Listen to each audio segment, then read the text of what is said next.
Des amis qui sont encore là maintenant. Bon, maintenant je suis un peu loin, mais j'ai des amis encore de cette promotion-là.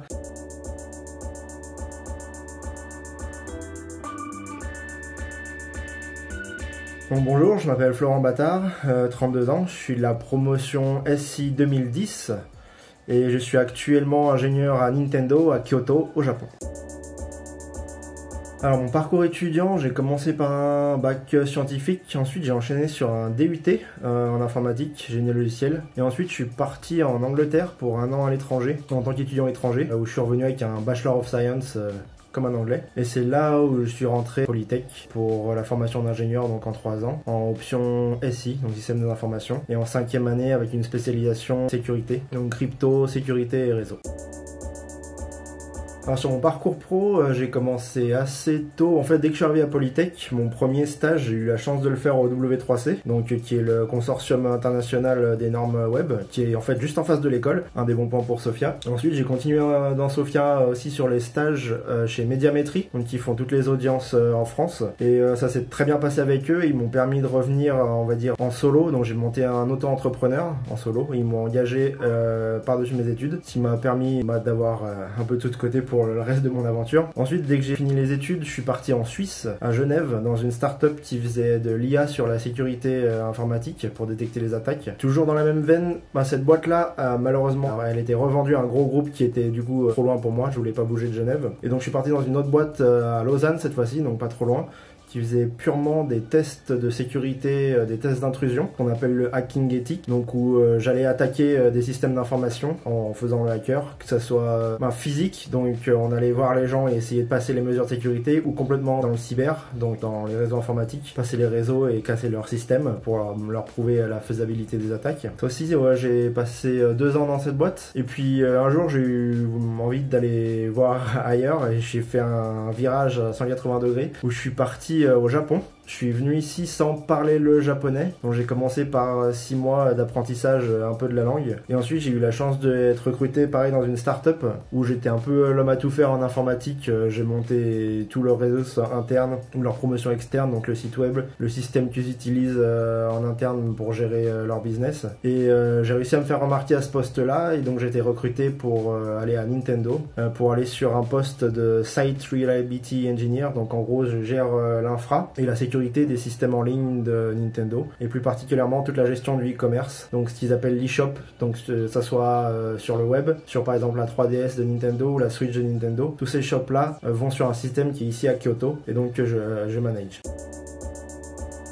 Donc aujourd'hui, comme je l'ai dit, je suis Site Reliability Engineer, ce qui avant était un peu ce qu'on appelait infra. Donc je mets en place l'infrastructure pour tout le e-commerce de Nintendo mondial. Donc ce qui veut dire, maintenant on est à l'heure du cloud, donc c'est provisionner des milliers de machines dans le cloud, les faire apparaître dans les différents pays, puisque Nintendo est global et doit donc être présent dans tous les pays. Gérer la sécurité de toute cette infrastructure, et il y a beaucoup de risques, notamment Nintendo à cause de la marque et de l'effet que tout le monde connaît et que tout le monde essaye d'attaquer, que ce soit la Switch elle-même ou bien les ressources en ligne qu'on a. Je suis aussi responsable des méthodologies, donc Site Reliability Engineer, ça suit le mouvement un peu DevOps dans le monde de la science informatique, où on utilise des techniques de développement dans l'infrastructure. Donc toute l'infrastructure est codée avec du code qui permet des déploiements automatiques et une très forte optimisation de tout ce qui est détection des problèmes, résolution des problèmes automatiques aussi, tous les déploiements et tout ça. En fait, je suis plus dans la création de l'automatisation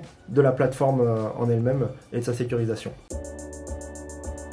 Alors à Polytech, je dois avouer que j'ai appris pas mal de choses. Bon, déjà, apprendre à apprendre, je pense que c'est la compétence la plus importante, surtout en informatique où ça change vraiment tous les jours. Après, je pense que Polytech m'a donné suffisamment de base pour que je sois jamais pris par surprise par quoi que ce soit dans ce que j'ai rencontré dans les années qui suivaient. Bon, il y a eu beaucoup de nouvelles technologies qui sont sorties, mais reposaient quand même sur des systèmes et des bases qu'on nous avait présentées à l'école. Donc ça, je peux dire que c'est un gros avantage. J'ai toujours pu raccorder les choses du système d'information par des bouts qu'on avait pris ou qu'on m'avait enseigné à Polytech, et donc ça c'est quelque chose qui me reste encore aujourd'hui. Alors, mes souvenirs particuliers, moi je dois dire que c'est les rencontres à plein de niveaux, les rencontres avec les étudiants. J'ai des amis qui sont encore là maintenant. Bon, maintenant je suis un peu loin, mais j'ai des amis encore de cette promotion-là. On a eu la chance de rencontrer des gens comme Richard Stallman, qui est responsable de la FSF, Björn Sustrup, l'inventeur de C++, des profs excellents, des étudiants excellents aussi, avec des événements comme la nuit de l'info, où on passe toute une nuit à coder tous ensemble sur des projets avec des thèmes différents tous les ans. Donc c'est vraiment les rencontres, que ce soit étudiants, professeurs ou les personnalités qui sont venues nous rencontrer à Polytech qui m'ont le plus marqué. Alors pour moi, l'amicale, ça serait de faire le lien entre les étudiants, alors qu'ils soient futurs, présents ou passés, comme moi. Donc passés comme moi serait faire le lien pour leur prouver, on va dire, ce qui est possible, leur montrer la voie, peut-être les aider professionnellement ou dans leur cursus actuel, en leur apportant des informations, même intervenir en tant qu'intervenant extérieur sur les choses qu'on peut vivre à l'heure actuelle, et donc faire le lien entre toutes ces générations d'étudiants de Polytech. Je dirais forcément étranger, vu que j'ai quasiment jamais travaillé en France de ma vie.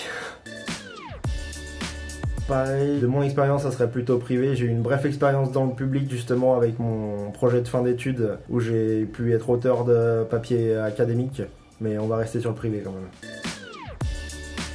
La plupart du temps, clavier.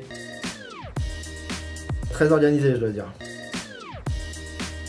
Malheureusement, beaucoup bureau. J'ai fait terrain que brièvement sur les tests d'intrusion physique, mais la plupart du temps, ça reste bureau. Alors moi, c'était plutôt stage, comme j'ai dit, qui a évolué sur l'auto-entrepreneur, donc stage pour moi.